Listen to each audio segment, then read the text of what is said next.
I'm introducing Jim. Most of you know Jim, but we're going to read a whole thing about him because he's got so many neat things in his background. He's a native of the Eastern Shore. He was born and raised and lives in Cambridge with his family.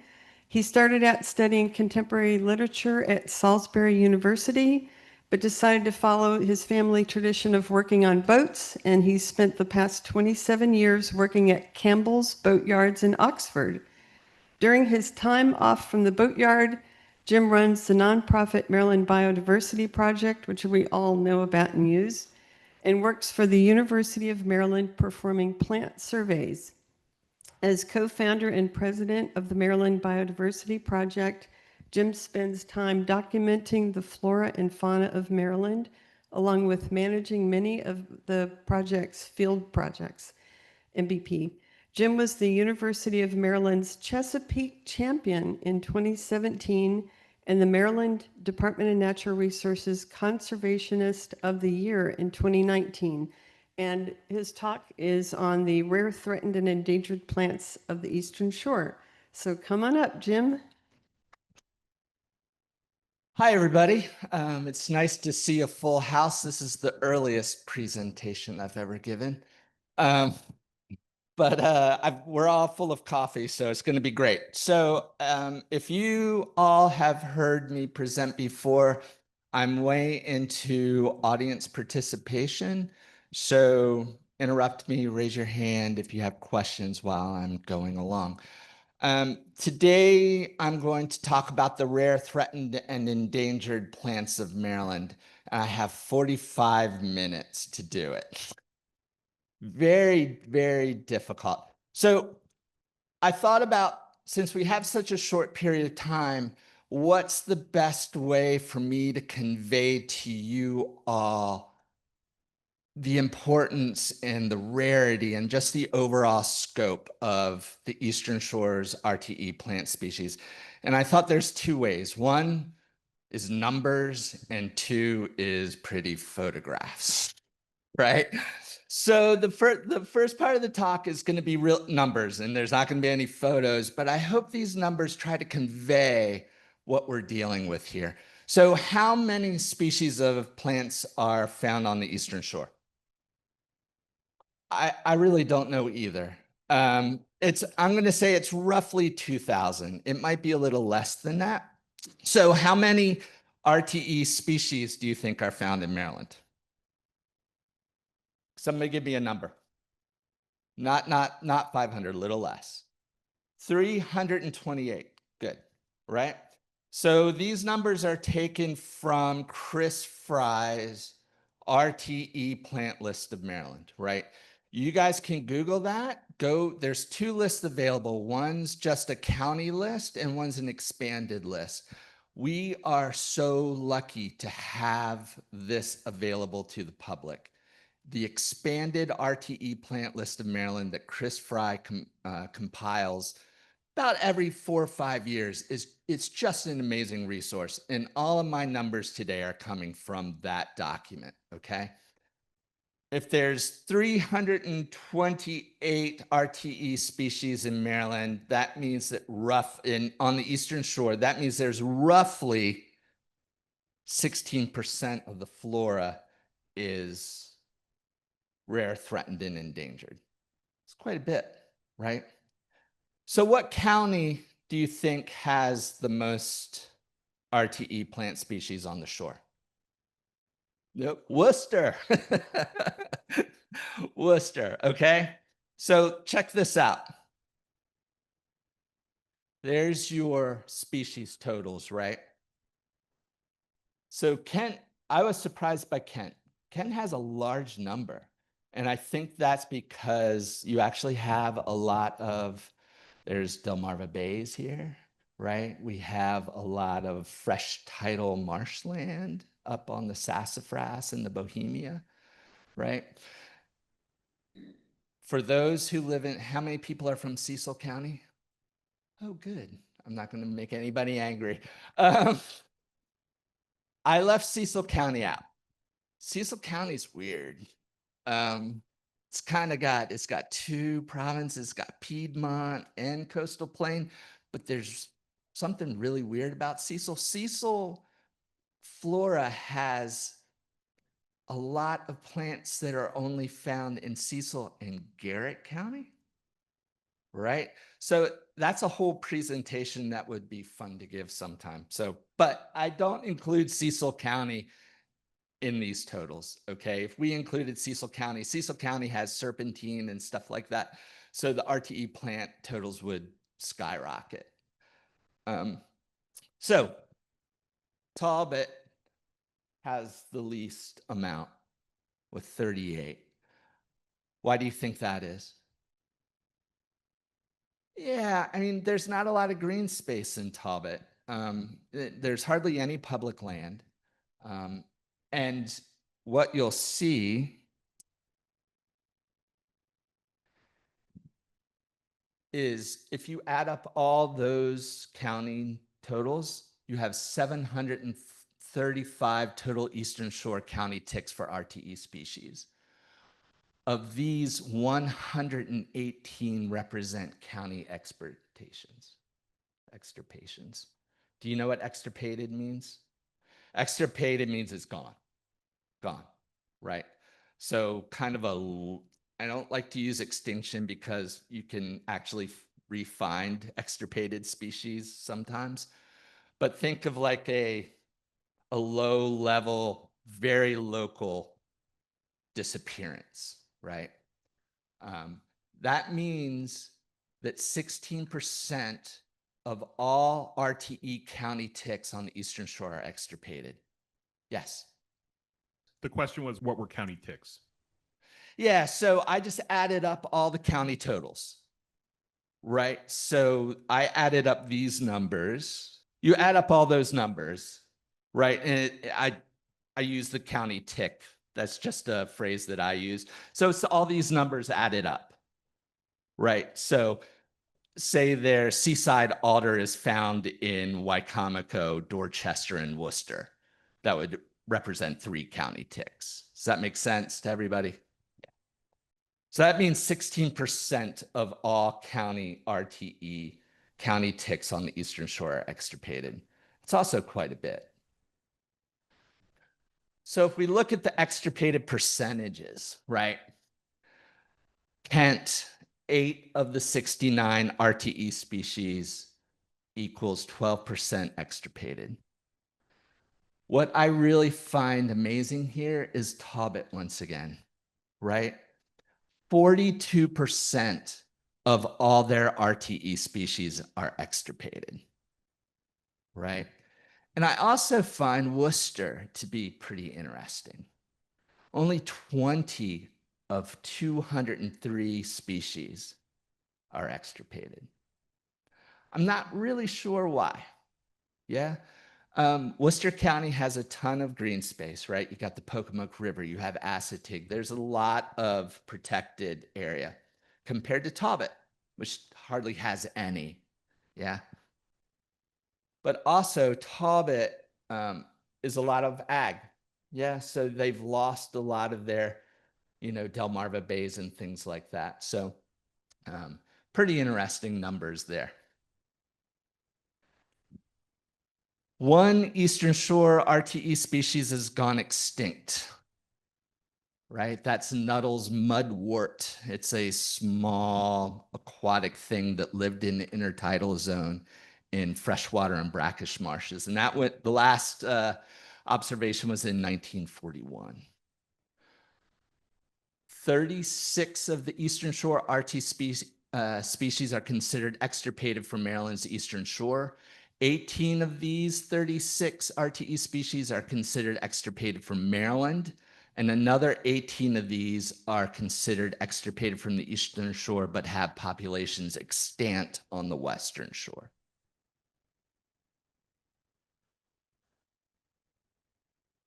Big numbers. 106 Eastern Shore RTE species are labeled state endangered. That's 32%. 35 are state threatened. That's 10%.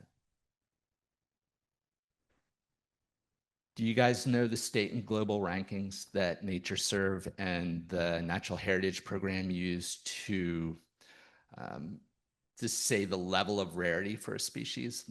It's called the S&G rankings. So an S1 species means there's 1 to 5 populations. G1 is 1 to 5 globally, right? And this is actually wrong. We actually have 2 G1 species that are found on Maryland's eastern shore. So that means these 2 species are found in 5 or less populations globally, which is really cool. So that's Spiranthes bitensis, a newly described orchid, and Rhynchospora mesoatlantica, which is a newly described Rhynchospora sedge. The question was, what's the big number? What is the total number of species? Yeah, total number of wild species non-cultivated on the eastern shore is a rough estimate of 2,000 species. You know, I run the Maryland Biodiversity Project, and we do numbers all the time. And I think, I'm not sure how many species we have for Maryland, but it's, 27,000, I think, something like that. And we're not even close, right? But with plants, we have a really good idea of what we have and what we don't. And while I didn't sit down and just tick each one to figure out exactly how many we have. It's roughly around 2,000. Question was vascular plants or something else? That's vascular. Yeah. The question was what orchid was mentioned previously. Spiranthes bitensis. I'll talk about that. So what habitat do you think has the most RTE species on the eastern shore? Tidal, freshwater, and brackish marshes.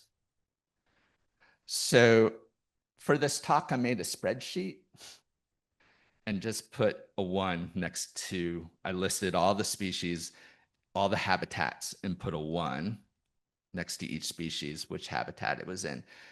And out of the 350 RTE species, 51 of those were labeled as tidal, freshwater, and brackish. So quite a bit, right? So what I'm going to do is just basically, I pulled out a few key species for this habitat, and we'll just talk about them a little bit. Has anybody seen sensitive joint vetch? All right, you got a couple, that's great. There's 4 photos there. That's the seed pod, it's Fabiaceae, right? This plant is in steep decline globally, right? In steep decline globally, yeah. It's found in tidal freshwater habitats, mostly in the mid-Atlantic. In Maryland, it's gone from most of its stations except on the eastern shore, and Somerset County holds the majority of Maryland's populations on the Minokan River, to be exact, near Princess Anne. Why do you think this plant's in decline? The overarching reason for these freshwater and brackish tidal plants disappearing is salt intrusion, right? Sea level rise, whatever you want to call it, but also sedimentation, erosion, runoff. I'm from the Dorchester County, point blank range for sea level rise. Most of the people I know don't believe in it. So they call it erosion, right? Which is cool. It's the same, I like to say it, I'll call it erosion. That's fine. It's all the same thing. They just don't want to say sea level rise. So,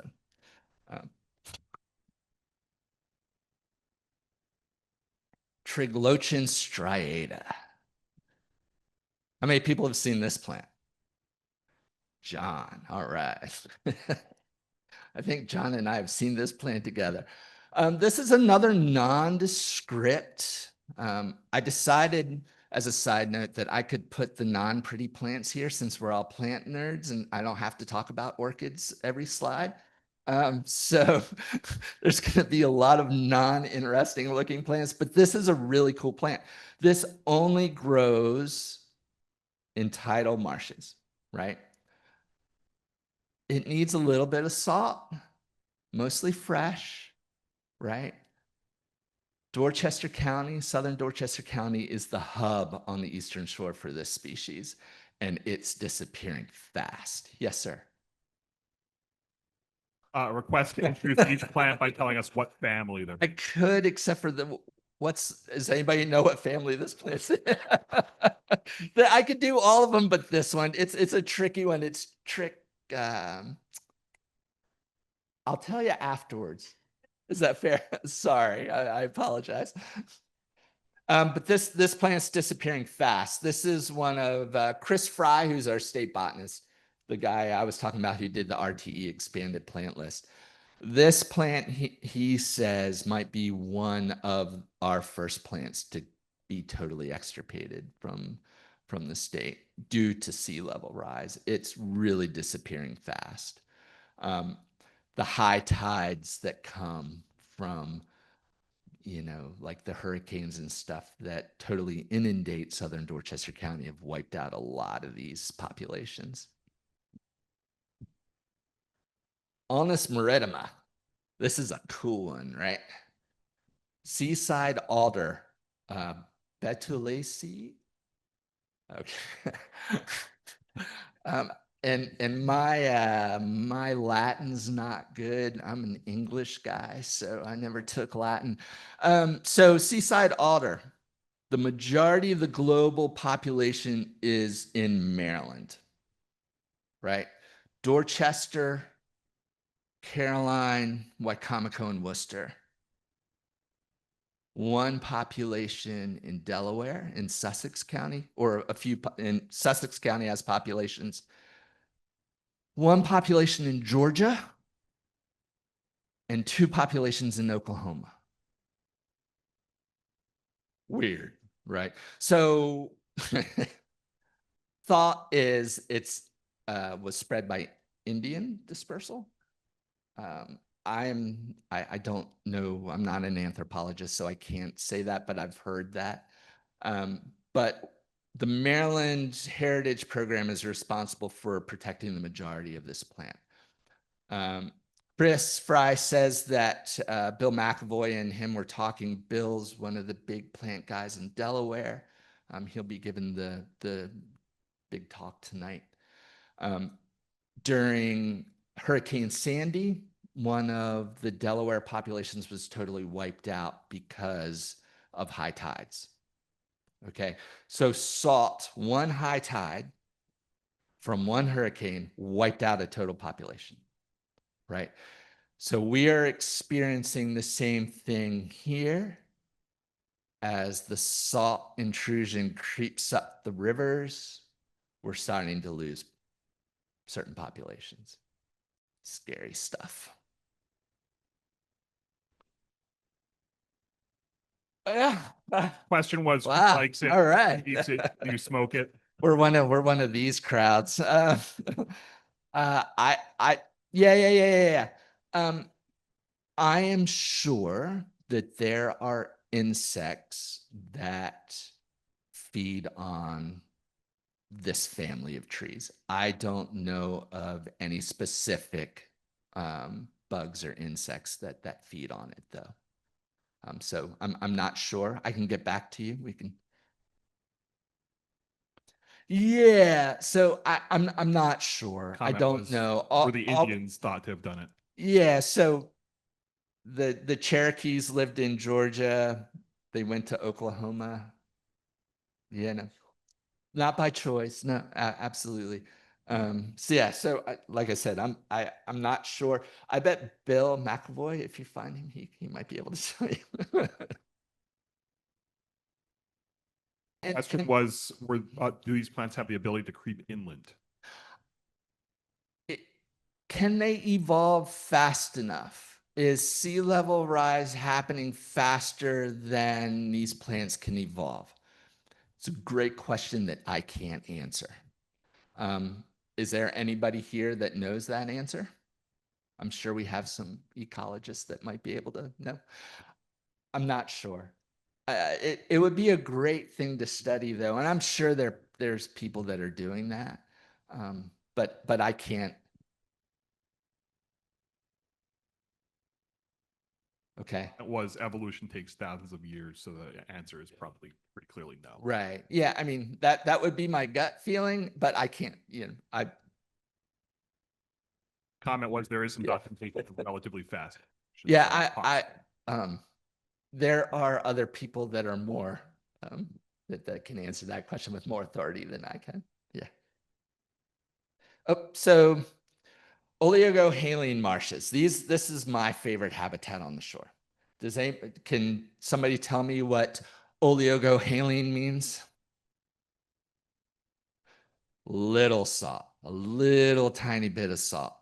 So oligohaline marshes are typically really narrow habitats, right? In between brackish and freshwater.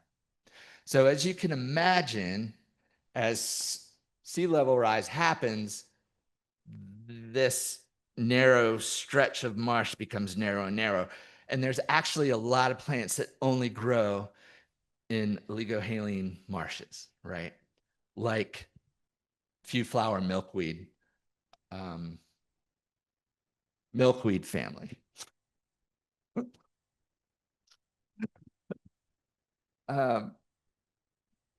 This is a really cool plant. And the majority of the Eastern Shore population is now found in Dorchester County. One of the problems with these freshwater and brackish tidal wetlands is it's really hard to survey, right? So I know of 2 roads that go through oligohaline marshes, right? And this is the only place where I've ever seen these plants in the state, right? There's bigger oligohaline marshes, but for us to access them is really difficult. And that's one of the things that keeps coming up when you talk about these species is how hard it is for them to survey. Are they really S1, or is it just because we can't get to their habitats? Lobelia elongata, a marsh lobelia that grows in tidal wetlands that need a little bit of salt. How crazy is that, right? This is one of my favorite plants. It's really cool. Sebacia dodecandra, another plant that's really having a hard time. In Dorchester County, these plants are really found in a narrow patch, maybe a quarter of a mile long along one of those roads I was talking about. And one of the problems that these plants are having, along with sea level rise, is invasive species encroachment, right? So as you can see, this is one of the roads. For anybody from Dorchester County might recognize it. I'm not going to tell you exactly where it is, but it's south of Vienna. As you can see, on both sides of this road are Phragmites, right? The lobelia, sebacia, and milkweed grow in that narrow area where it's been mowed. Okay. So when we gripe about the mowing regimes on roadsides, I always say, well, if we didn't mow, it would all be Phragmites in certain areas. So the road mowing regime controversy, I don't know. It's a really big deal here on the Eastern Shore. It's complicated. It's what I always tell people. Yes.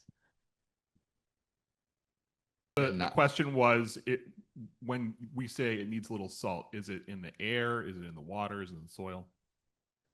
I think that's a hydrology thing. That's a water thing. So yeah, this stretch is one of the most diverse marsh areas that I know of on the shore, and it has just an amazing number of plants, and they all grow in that little 2-foot section that's mowed. Yes. Question was, for those plants to keep them alive, what's the best time of year to mow? So most of these plants that I've focused on are mid to late summer bloomers. So, but there's also spring. There's no good time, you know, really. You know, early spring. But if you don't mow these edges every couple months, the Phragmites will be 4 feet in 2 months. I mean, it's, you know, it needs to be mowed, and plants, you know, the milkweed gets mowed down sometimes, you know, I mean, what are you going to do? It's like I said, it's complicated. Delmarva Bays. I know some of us are going to go visit some later on today, this afternoon.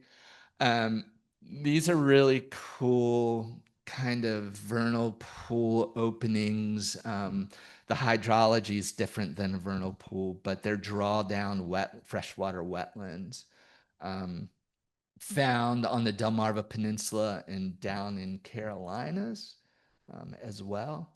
And they have their own special flora, right? There's 47 plants on the RTE species list that are found in Delmarva Bays. It's really high. Delmarva Bays a lot of them we've lost. The Eastern Shore of Virginia no longer has any Delmarva Bays. They drained all theirs and ditched them. A lot of Maryland's are saved. A lot in Delaware have been saved. My grandfather, when I was young in the early mid 70s, used to take me to Dorchester Pond. He knew the owner, and the owner knew it was special, didn't know why, didn't know anything about why it was special, but he knew there was nothing else like that around. So he never let anybody touch his pond, which is cool, right? It is. It is. Is it still there? Carolina redroot. This is only found in one Delmarva Bay in Maryland. It's a single site population for the entire state. It's really cool. You can go to the Pine Barrens in New Jersey. It's very abundant up there and down in the Carolinas as well. What you'll find is a lot of the Carolina longleaf pine savanna species can be found in some of the Delmarva Bays here and make a jump right from the Carolinas up to the Delmarva Bays. Carex drurii. This isn't really necessarily a very rare species that's relegated to Delmarva Bays. The majority of the populations are found growing along the edges of the bays, but it's a really cool carex. It's my favorite carex. So I was going to add, I don't get to talk about sedges that much. So this is one of the things that's really cool about this sedge. It's a late season sedge. So it's going right now. And it's distinctive. It's got this nice bluish glaucous color. It's really beautiful. Hypericum adpressum, creeping St. John's wort. This is another species that can be found in other types of open wetlands, but on the eastern shore, it's mostly found in Delmarva Bays. This is a really weird St. John's wort. It's found in most states east of the Mississippi, but only like in one county in each state. Like, so if you go, does everybody know about BONAP, B-O-N-A-P? So you can Google Hypericum bonap, B-O-N-A-P, and what it will do is it will take you to, I think it's called, BONAP stands for Biota of North American Plants, or project. Yeah. And you'll get county maps for the whole US for every species. So it's really cool I tried to get permission from Miss Dr. Cartez to put some of the maps up here, but I never heard back from him. But it's really crazy. And it will tell you on the maps whether it's rare, threatened, and endangered or not. So this plant, there's one yellow, dot in a lot of the states, right? The majority of the Maryland plants are found here on the shore. Canby's cowbane, arguably one of Maryland's rarest plants. This is found in one Delmarva Bay in Queen Anne's County. The next population is 400 miles south. Crazy, right? I was Wes Knapp, who used to work for the Heritage Program, took me and a couple people to see these plants one year, and it's amazing. They're about waist high, and it's just a carpet of white. But it's not found in any of the other Delmarva Bays that are nearby, right? It's just in that one. Queen Anne's, yep. This is in the carrot family. I've been neglecting the families. I apologize. Let's see, pond spice. Give some love to some trees, big shrubs. This is another single site population in Maryland. It's found in one Delmarva Bay in Wicomico County. And that population represents the northernmost population for that species. It grows to be 15 feet tall. It's big. It's in the Laraceae family. Blooms in the early spring. Really cool. Every Delmarva Bay has a different makeup. And the Delmarva Bay where this is found is almost totally made up of this one plant, right, for the shrub. That's what dominates that bay. It's really cool. Rincospora scarpoides. This is my favorite Rincospora. Another sedge in Cyperaceae. This little Rincospora looks way different from all other Rincospora in the state. It can form dense mats. As you can see, all the light green there in that pond, that's all Rincospora scarpoides. It's about that tall. Only found in Delmarva Bays in Maryland, right?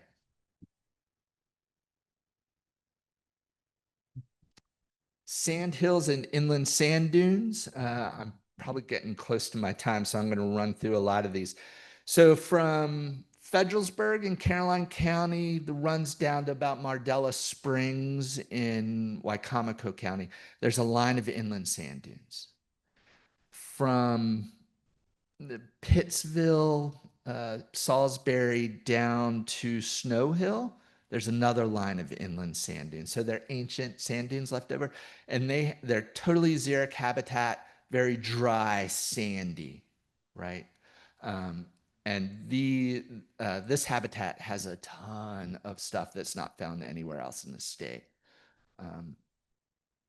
And luckily, a lot of these are protected in wildlife management areas. The Nature Conservancy has a lot of habitat down there that protects these. Desmodium strictum. Do we have any Desmodium freaks in the crowd? All right. You have to be a special kind of person to like Desmodium. There's a ton of them, right? And you need the seed pods and the flowers to identify them. This one's really easy to identify because the seed pods are only composed of 2 loments. Loments are what you call each one of the little seed pods in Desmodiums. But what really is easy to identify these, it's got really narrow leaves, right? And this plant is really rare, only found in a few sites, mostly along road edges where things are mowed, right? But one of the reasons this plant is so rare And I'll say this with a lot of the plants from this habitat is it needs what? Say it again. Fire. We need to burn, burn, burn, burn, burn. So this xeric habitat relied on fire to rejuvenate. Yeah. And this plant is one of the plants that really needs fire. Iris verna. How many people have seen this in Maryland? All right. This is an awesome one. It's one of my favorites. A little bit higher, about that big, tiny little iris that blooms in the early spring, only for a couple days and it's gone. Its leaves can stay up, like you can see. You can recognize where this plant, you look for the small iris leaves, and you know you're onto a population, but you have to time it just right because the flowers disappear so quick. But they're certainly beautiful. Only found in Wicomico and Worcester counties, in mostly now man-made habitats like power line cuts and road edges, mowed road edges. Lupin, one of my favorites. A lot of work has been done in Worcester and Wicomico to bring back the lupin population. It's really struggling in many of the other areas across the state where it grows. This also is a plant that likes fire. What is the butterfly that likes lupin, that needs lupin? Frosted elfin. So since I'm a biodiversity guy, I'm just going to do one butterfly. So the frosted elfin relies 100% on lupin for its host plant, except that I shouldn't say 100%. Mainly, it's now the larva is being found on a couple other Fabiaceae. I'm drawing a blank on the name of the plant. Baptisia, tinctoria. But mainly it uses lupin. And I believe that most populations on the Western Shore are extirpated, and now it's really only found in Worcester County. Miniardia caroliniana is a small pink and only found in one place in the state. Pretty common in the pine barrens, and once again skips down into the longleaf pine habitats of the Carolinas. But in Maryland, it's only found in one spot in Wicomico County where it grows with Iris verna. And our token orchid, Triflora, three birds orchid. This is a really cool one. Yes, ma'am. Question was, is there any nursery that's zeroing in on I'm not sure. I don't do a lot of cultivating. I have daffodils. I don't know. Does anybody know if any of these plants are available that I've talked about in the trade? Yes, I'm not even. The comment was that there are a couple nurseries online. If you search specific species, you may be able to find them. Yeah, I know that. The Maryland Department of Agriculture will not allow Maryland nurseries to grow S1 species. There you go. I know that some of the conservationists don't like getting the cultivated seeds mixed up with the wild seeds. I know. I don't know. Not sure. That would be a good question to ask one of our big native plant people. So three birds orchid only found in one place in Maryland, near Centerville, south of here. This is deer candy, like most orchids are, right? The population that's being tracked grows in between the nooks and crannies of tree trunks where the deer can't get their nose in to eat. How crazy is that, right? So this plant has, I don't know if you call it evolution, but this plant knows where to grow to not get eaten, right? I've also, in this population, there's a big greenbrier patch and it grows underneath the greenbrier patch, right? Is Doug here? Doug Gill? No. Doug Gill found this population. He's a cool guy to talk to if you get a chance.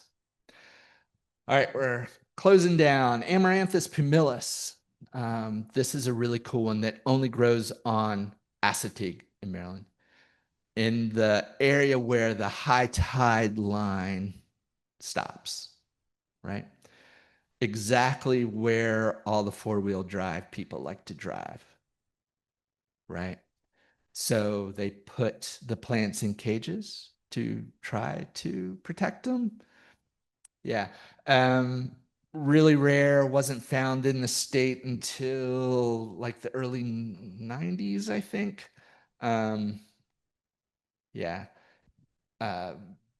Very small, doesn't look like a real amaranth. As you can see, my photo here, I mean, literally this plant's like that. Populations ebb and flow, but it's surveyed every year by the Heritage Program. And here's a cool one. A Bacoba maneri, recently found by Jonathan Irons while atlasing for the Maryland Bird Atlas on Assateague Island. It hasn't been seen in Maryland since 1873. And there is a massive population the size of this auditorium growing in interdunal swale. Very cool, right? Really cool. And for the last slide, I just did a few photos of white RTE species that I've seen. So up in the left-hand corner is Spiranthes bitensis, newly described orchid S1G1, 1 to 5 populations. I actually think it's probably more populations than that, but right now it's labeled as a G1. In the middle is Desmodium ochroleucum, our only white flowered Desmodium, another single site population in Maryland in Dorchester County that's found in xeric habitat. Doesn't like shade, likes to be open. In the right-hand corner is world milkweed. We recently found a population in Wicomico County, hadn't been seen on the shore in quite a while. So that's really cool. Pedicularis lanceolata, swamp lousewort. I found this plant in a tidal freshwater marsh in Dorchester County. It was there for 2 years and then it was gone again. Plants come and go, right? Hadn't been seen on Delmarva in 100 years, right? I don't know where it went. I don't know what happened to it, but it came. It is in an area where people go all the time. It just appeared one year and then disappeared. And finally, does anybody know what that last plant is? Yeah, dwarf trillium. The northernmost populations are found in Worcester County, but there's in some populations, there's thousands of plants and it just carpets the forest floor. And it's really beautiful. And that's all I have. Thank you. How many of these plants are found in Delaware? Don? I'm sure that many of these are found in Delaware. I'm not a Delaware guy. No, I okay. apologize. Ask I'm- Bill McElroy. Yeah.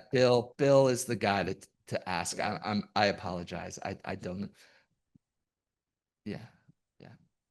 Since you're a biodiversity guy, what about the Blackwater? It seems like a really large, unique area where you could have an interplay between plants, insect life, bird life that's slowly being, damaged by sea level rise, erosion, climate change.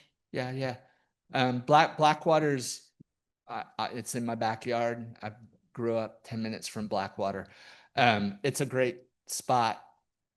It's mostly salt marsh though, even though there is some freshwater marsh.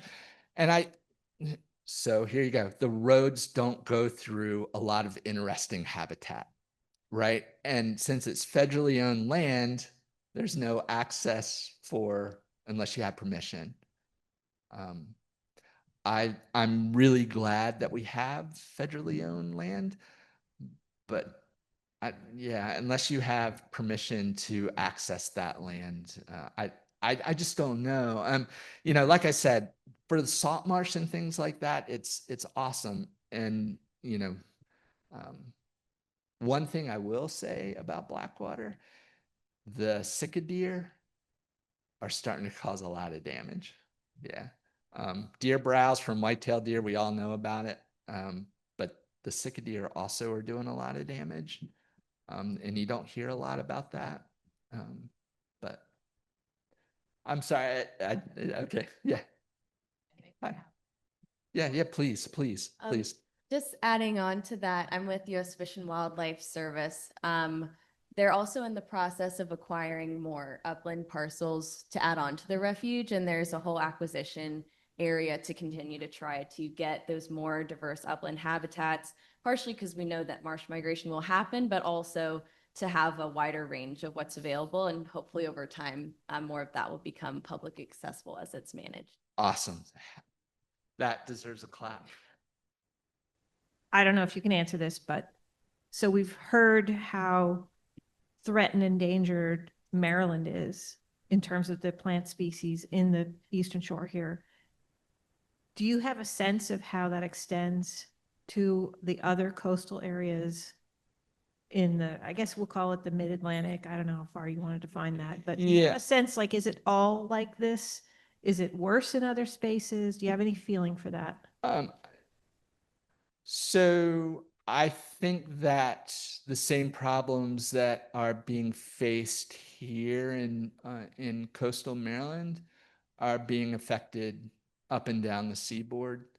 I know I've talked to, I have a lot of friends that are in plant conservation, and they're like, get down to Florida and see what you want to see soon, right? And that kind of stuff is scary. But I don't like to dwell on the negative stuff either, or you'll just go batty, right? There's a lot of people doing a lot of good work, and I'm going to stay positive that we're going to figure it out. And, we're no longer ditching the Delmarva Bays, right? There's more and more organizations that are conserving more and more land, right? We need to support, right? In the private sector, we need to support all the nonprofits. We need to support our state and local governments, federal as well. I think that's where we need to concentrate instead of the doom and gloom. I think it's important that we all know what's going on, but let's try to figure out the problems, how to fix it. All right. Thank you all.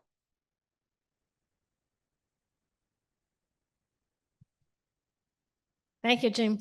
Always excellent.